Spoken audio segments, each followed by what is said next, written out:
Welcome back to the Tool Crib. Today we are going to be looking at a multi-tool that I am just using for the first time. This one is called the Leatherman Sideclip, and I absolutely love this multi-tool.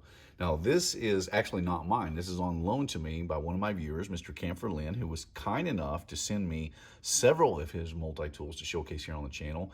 And so this is actually my first time using the side clip, and it's unfortunate because now I'm going to have to go find one, and because this is a retired multi-tool, it's going to be quite expensive to get one that is still brand new. So I'm going to be on the hunt for the right deal, but this is a multi-tool that I really like this multi-tool, and the reason I like it is because it has that more of a minimalist approach.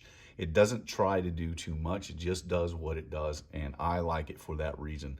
Let's get into the Leatherman Sideclip. Well, let's jump through the specs real quick. Overall, this is a 4-inch multi-tool. It's going to translate to 101 millimeters. It's 1 1/8 wide. That's going to be 28.5 millimeters. And I've taken 3 different measurements for the thickness. So first of all, the body, and then on the outside of the screws, and then including the pocket clip. So those are 7/16, 9/16, and 5/8. That is 11 millimeters, 13 millimeters, and 16 millimeters respectively. So this is a very compact multi-tool.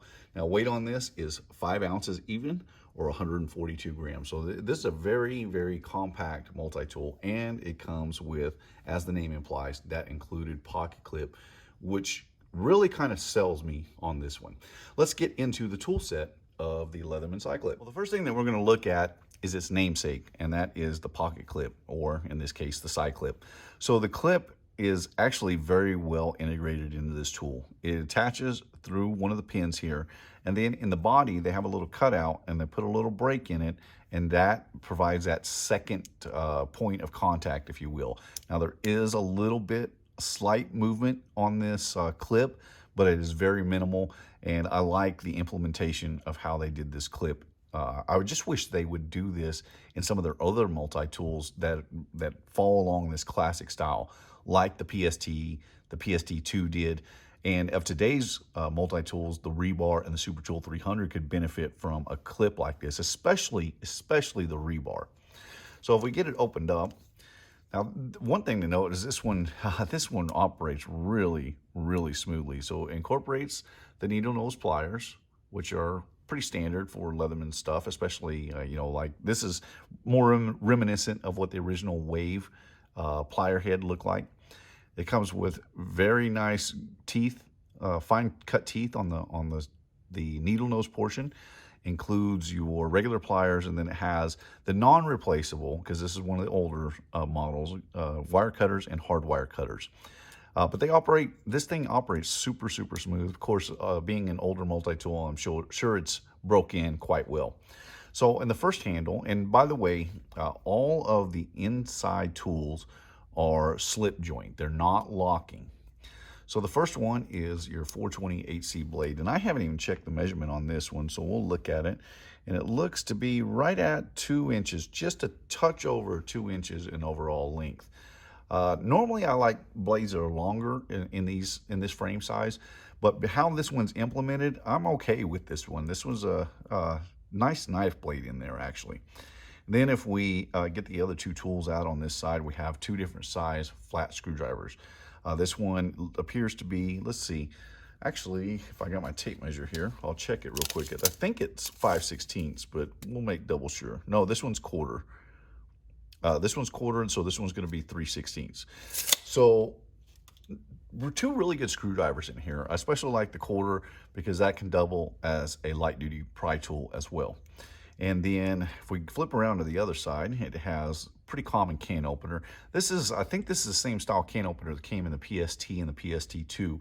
Today's can openers have that secondary notch down here for the wire stripping functionality.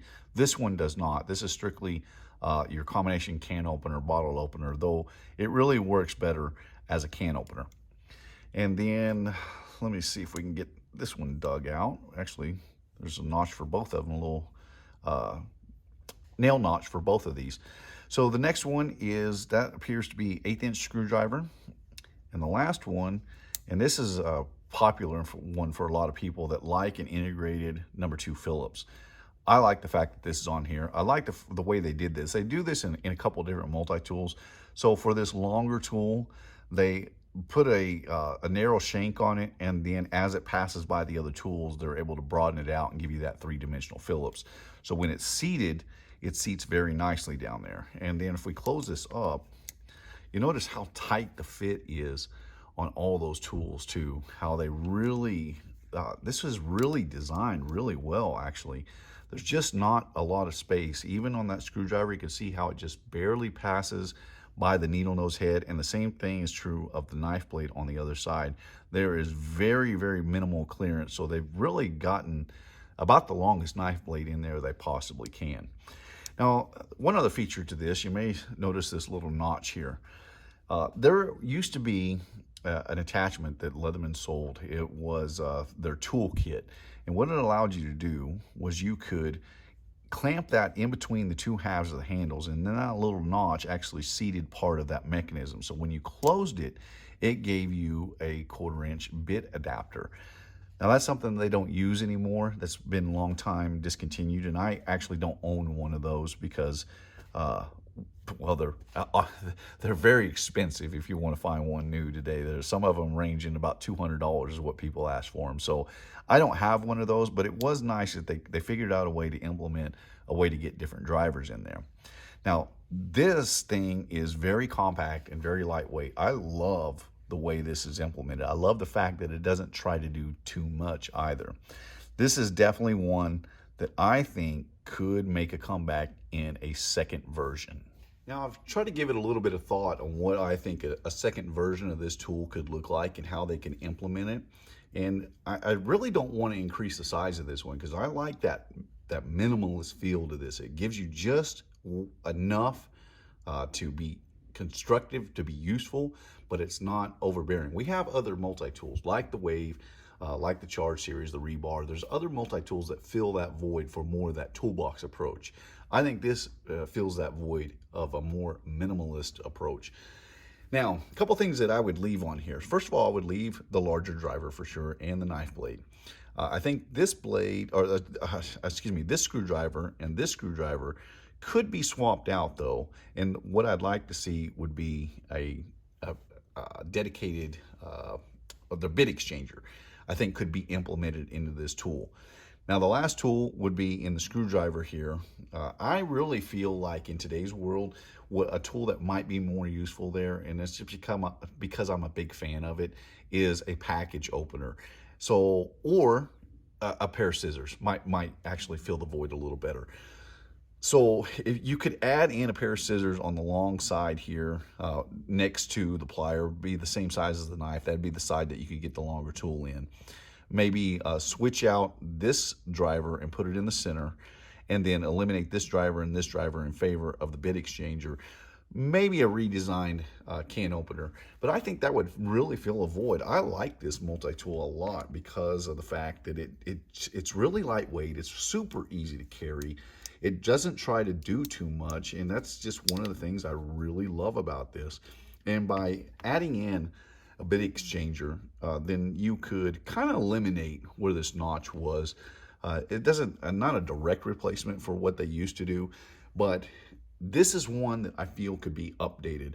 I find myself liking this multi-tool a lot. In fact, I like it so much, and it's so easy to carry, that this is one I would probably carry, and I would carry this in favor of any of the Juice series simply for the fact that it is easy to carry with that pocket clip.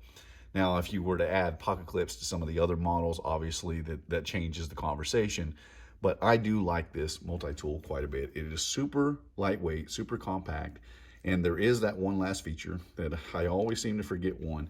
It does have the integrated ruler, which goes to 8 inches or 19.5 centimeters. So you do have a little extra functionality on this side clip. This is the Leatherman Sideclip, a multi-tool that I am disappointed is gone from the line, and I think we could definitely stand to see an updated version to this particular tool. My name is Ben. You've been watching the Texas Tool Crib. I appreciate you watching, and I will see you in the next one.